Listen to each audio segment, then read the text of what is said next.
Hello everyone, welcome back to my channel. Today I'm sharing with you my January layout for my book journal. I know it's a little late considering it's already March, but this is the first time that I had a chance to actually sit down and get my book journal done. Anyway, here I have a printout of a few of the books that I read in January. I had printed out the book covers in a couple different sizes because I wasn't quite sure which size I wanted to use. So here I have them all cut out, and I'm just going to do a few practice layouts with the book cover pictures. So with doing the little test layouts and laying the pictures down on the page, it gives me kind of an idea of how much space there would be for the writing portion and stuff, and maybe it gave me some ideas on how many books I wanted per page and so on.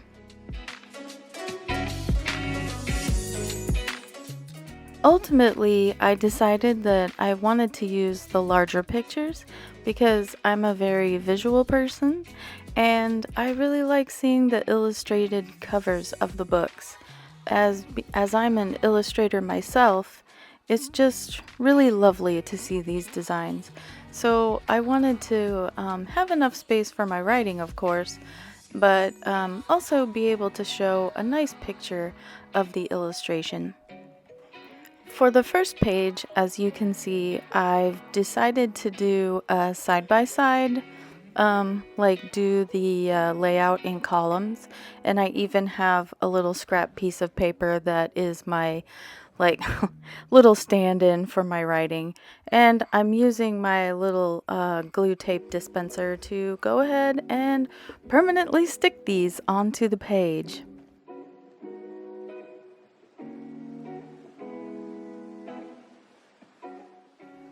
After I get the two cover images taped onto the page, then I decided that I wanted to give a better definition between the two columns. So I went ahead and I pulled out some washi tape that kind of matched the colors of the two books here, and I went ahead and made a little washi tape divider. Next, I did a couple practice layouts in pencil just to get an idea of what was going to work best before I committed anything to ink. After getting things how I wanted in pencil, then I go ahead and finally commit myself to putting ink in this notebook. Here in the column layout, I go ahead and write down the book's title, the author, and then I'm going to use some rating stickers that I made for myself. My first experience with these stickers that I made, I didn't really enjoy them that much because I had to take each little star off one by one and then put them in a neat little row. So after I used this and realized my mistakes, I went back and I ended up redesigning the stickers in the end, and you will see those later on, still in January for this book journal. I guess I should also say that since I read a lot of romance novels during January, I have both a star rating sticker set and a little chili pepper spice rating sticker set. I really enjoy them, especially the second version that I came up with. But yeah, so there you have it, the basic layout. And then underneath that, I went ahead and I wrote in the genres, of course. But for these layouts, I forgot to specify whether or not it was an ebook, it was a physical book, or an audiobook, and I kind of like to keep track of that. Of course, I can keep track of it in my Libby app, but in later pages of this journal, I go ahead and add that information in. After that, for the rest of the verbiage, I wanted to do like a little overview, which included like information about tropes and a really short summary of what the book was about. And after I did the overview, which is gets the pink highlighter experience. After I do the overview, I do like to write a little section with just my thoughts on the book. Something that can help me kind of remember what I read and remember like whether it was a good time or an awful time, whatever, you know. I think that's what I like about book journaling is that it ends up being a little log of where I've come from in terms of reading, and it also is nice just to write down your thoughts at the time, because you know your thoughts can change over time regarding a book, especially if you reread it. So it's just really a nice little way to have the memories of the reading, I guess you could say. So here for the second page layout, I was kind of feeling like I wanted to switch things up a little bit and try a rows layout rather than the column layout.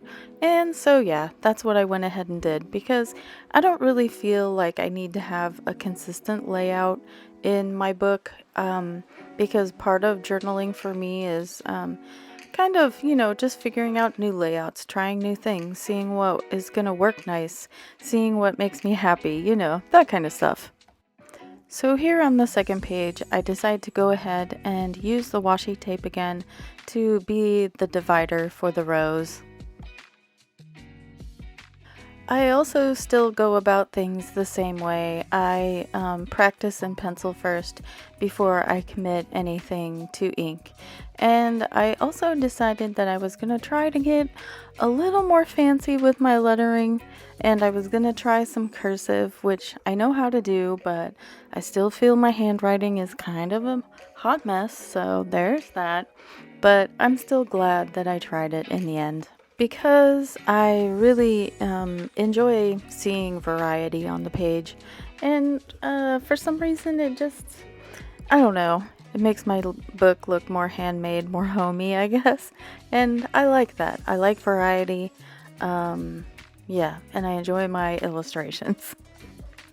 Again, I go ahead and add my rating stickers, and these were also both romances as well, so they also got the spice rating as well.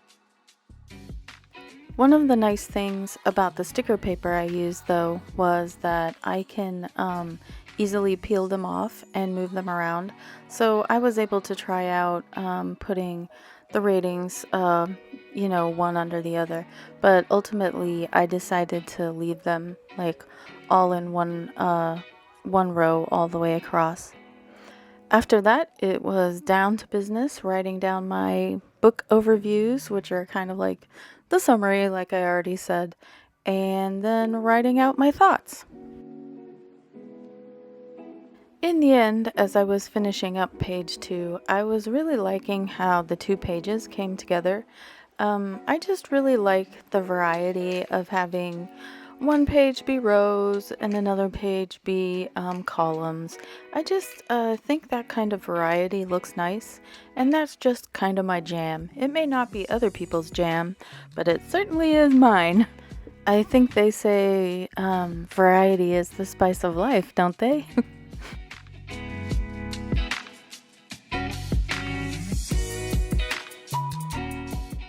So there was actually at least a month of space between me putting together the first couple pages of my January book journal and me putting together the final pages of my January section of my book journal. So here I'm getting ready to cut my next set of book covers out, and I also have a book cover of a children's book that I read that was in the back note folder of the Leuchtturm or Leuchtturm notebook here. And I found that that little folder comes in quite in handy, and I really like it, especially for this book journal, because then I can keep small things like the book covers in there.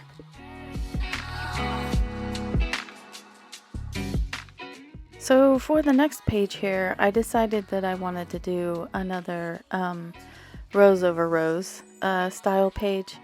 And I know you might be thinking, well, Amy, you just said you really like variety. Why didn't you do columns again? Well, I have my reasons. It's my business.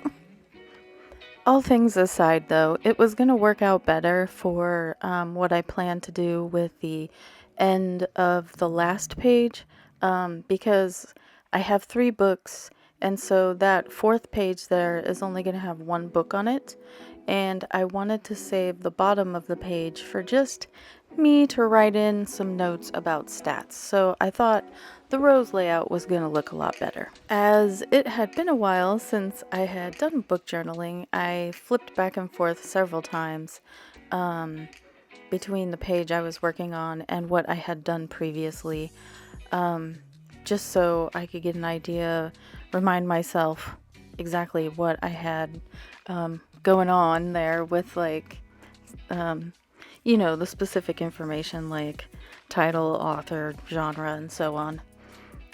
Ultimately, I just decided to treat it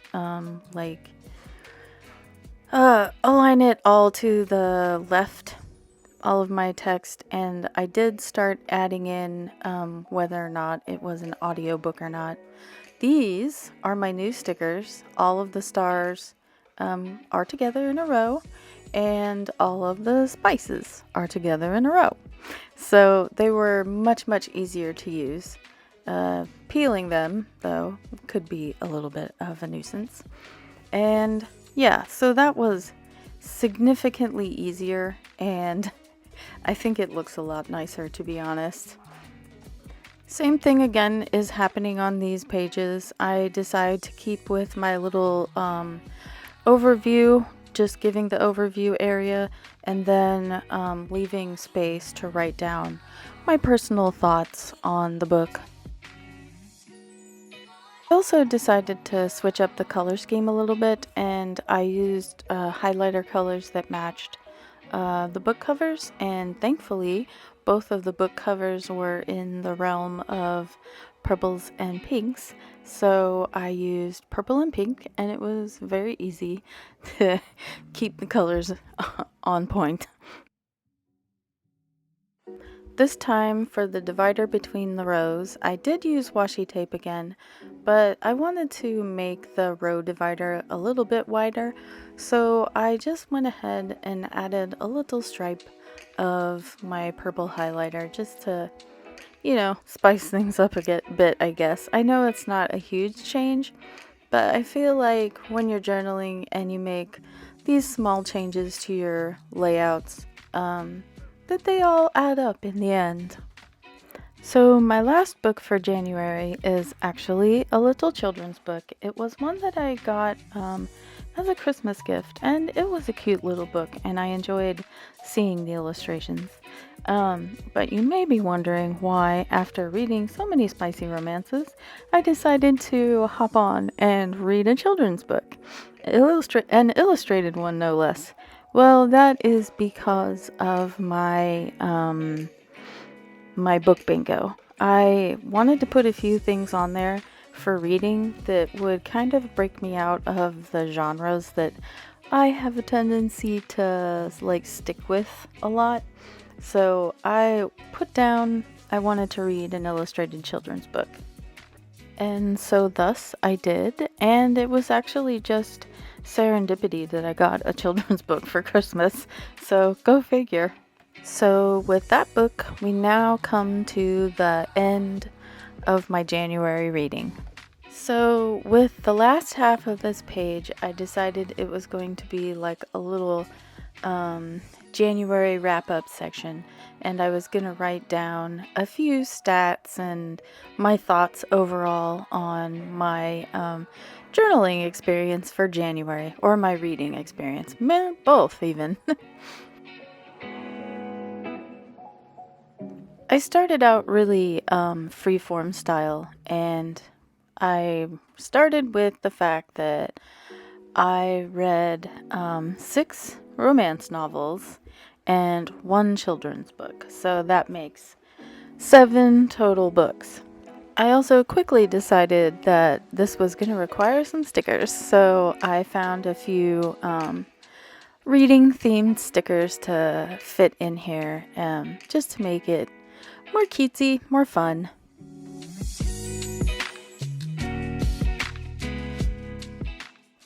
Next up for stats came the breakdown of audiobooks versus ebooks versus physical books. Overall, I listened to 3 audiobooks, 2 were actually physical books, and 2 were ebooks. So I feel like that came out to a pretty even Steven sort of number. And I'm also the kind of person who feels like all books deserve the love, and so no matter whether you have an audiobook, an ebook, or the physical book, it's all great. You're reading. That's awesome. And as a completely inconsequential sidebar, I'm just really glad that I had a chance to use some of my reading themed stickers, especially this goofy looking cat with the glasses reading a book. That one is awesome! Stats wise, I thought that it was funny that 5 of the 7 romance novels were actually spicy novels. So that basically means that 71% of what I read in January was totally spicy and absolutely smut. But my fellow romance readers are probably sitting there shaking their heads and thinking, heck yeah. So that wraps up my little trail of stats here in the book. And I went on to write some of my generalized thoughts about my reading experience in January. And one thing of note was that I actually discovered the author Rachel Lynn Solomon in January. And as you can see here, I read 2 of her books in January back to back. And I really enjoy her work, so I'm definitely going to be seeking out more of her work in the future. So this pretty much wraps up my January reading experience, and I am going to get ready to do the February journal here really soon. I didn't read as much in February, but I figure, it's all cool, as long as I read a little bit. I think with social media, it's pretty easy to feel guilt-tripped, I guess, if you read too much, read too little, so on and so forth. But I feel like that kind of discourse just takes away from reading as an experience. You should have fun reading, and you shouldn't have to worry too much about what other people are going to say or think. Because if you take that into consideration, I feel like it just muddies the whole experience and kind of makes it awful. Anyway, I guess I'll end my little ramble here, and I hope you enjoyed the video. If you like it, please give it a like, and please consider subscribing to my channel. I know I do like a mix of journaling and art and stuff, and I'm just still trying to find my legs, I guess, here on YouTube, and we'll see how things go from here. So thank you for watching, and I will see you in the next one. Bye-bye.